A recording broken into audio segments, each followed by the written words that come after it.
रोशनी जी Ireland से। राधे राधे महाराज जी।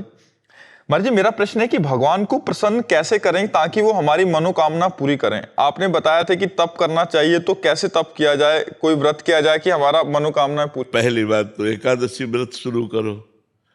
फिर जैसे भगवान शिव की उपासना तो सोमवार व्रत शुरू करो। भगवान शंकर का अभिषेक करो, नाम जप करो, कुछ पाठ करो और वो भगवान को प्रदान करो। फिर भगवान से प्रार्थना करो। एक तो ये डिपार्टमेंट हो गया। और एक हो गया कि लाडले प्रभु मैं आपकी लाडली हूँ, मैं जैसी हूँ आपकी हूँ, मेरे से कुछ नहीं बनेगा, आप अपने हिसाब से मेरी आवश्यकताओं की पूर्ति कर दें। मेरे हिसाब से नहीं, मेरे हिसाब से नहीं, मेरा हिसाब तो बहुत छोटा है, नाथ आप अपने हिसाब से कीजिए। जोई जोई प्यारो करे सोई मोई भावे। ये बड़ा मस्ती का मार्ग है जो दूसरा बताया। पहले वाला वो एक दुकानदारी का मार्ग है कि जो हम किया उसका फल दे दीजिए, और इसमें किए का फल नहीं है, इसमें मैं आपकी हूँ। जैसे गोदनामा में नहीं होता पूरी प्रॉपर्टी गोदनामे वाले के ऊपर, ऐसे ही भक्त को भगवान अपना सर्वस्व समर्पित कर देते हैं। भक्त जब अपना भगवान को सर्वस्व समर्पित कर देता है तो भगवान अपना सर्वस्व समर्पित कर देते हैं। तो जितना हमारा समर्पण जोर का होगा उतना ही हमें आनंद की अनुभूति होगी।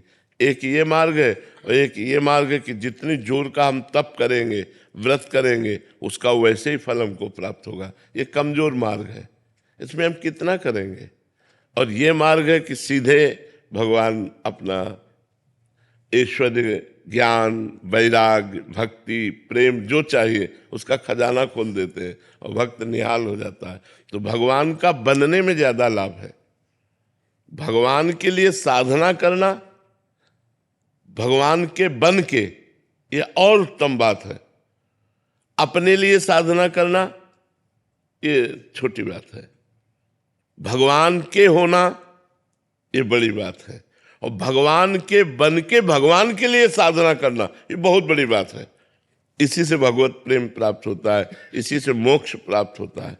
तो हम लोगों की आवश्यकताएं तो है। हम आपको सच्ची बताएं, भगवान के हो जाने में इतना आनंद है कि हम तुम्हें कुछ कह नहीं सकते।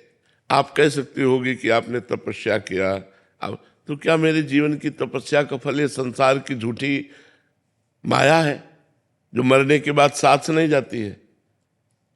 नहीं, हमारी तपस्या का फल अगर ये है तब तो बहुत बेकार है। नहीं, भजन का फल ये नहीं है, भजन का ब्याज ये है। मूल फल तो भगवान का परमानंद प्राप्त होना, भगवान की प्राप्ति होना, दुखों से छूट जाना, सदा सदा के लिए दुखों से पिंड छूट जाना, ये भगवान के भजन का फल है। तो हमने 3 बातें बताई। भगवान से चाह पूर्ति करने के लिए भगवान की जो भजन शैली है, व्रत है, उपवास है, तीर्थ यातन है, दान पुण्य है, इनको करें तो हमारी कामनाओं की पूर्ति होगी। दूसरी बात बड़े जोर की, मैं भगवान का भगवान मेरे, नाथ आप मेरे स्वामी हो, मेरे पिता हो, मैं और किससे मांगूं? ये अपनापन, ये बहुत जोर की बात है। भगवान के होके अपनी आवश्यकताओं की पूर्ति करना। तीसरी बात, भगवान के लिए, भगवान के होके भजन करना, ये बहुत जोर की बात हो गई। अब हमें चिंता नहीं आगे क्या होना है, आप खुद देखिए आपको आगे क्या करना है।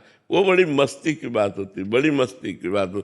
कदम कदम पर प्रभु की कृपा और प्यार दिखाई देता है कि हमारे प्रभु कितना हमें प्यार करते हैं।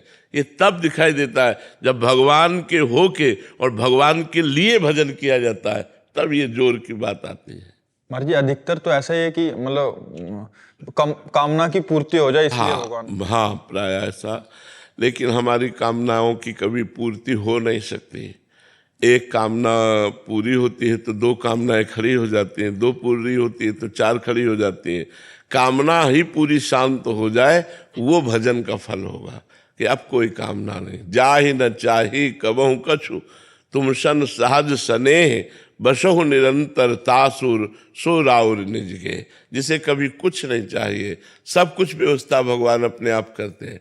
चाह की कोई जरूरत करने की नहीं है, केवल भगवान के होने की जरूरत है, भगवान के भजन करने की जरूरत है, गंदे आचरणों के त्याग की जरूरत है। तो इसलिए हम कहते हैं 3 पद्धति है।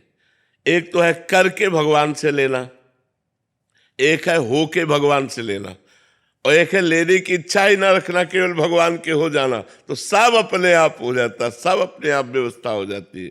इसलिए हम कहते हैं भगवान के हो जाओ, भगवान के हो करके फिर देखो कैसा आनंद जीवन में है।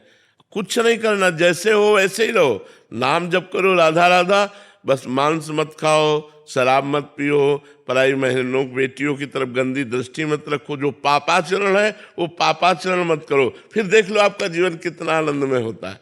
भगवान ने आनंद के लिए मनुष्य शरीर दिया है, पशुओं को कर्म भोग के लिए दिया है, मनुष्य शरीर नए प्रारब्ध की रचना के लिए मिला है, मनुष्य शरीर भगवत प्राप्ति के लिए मिला है, मनुष्य शरीर मोक्ष के लिए मिला है, इन गंदी बातों के लिए नहीं मिला है।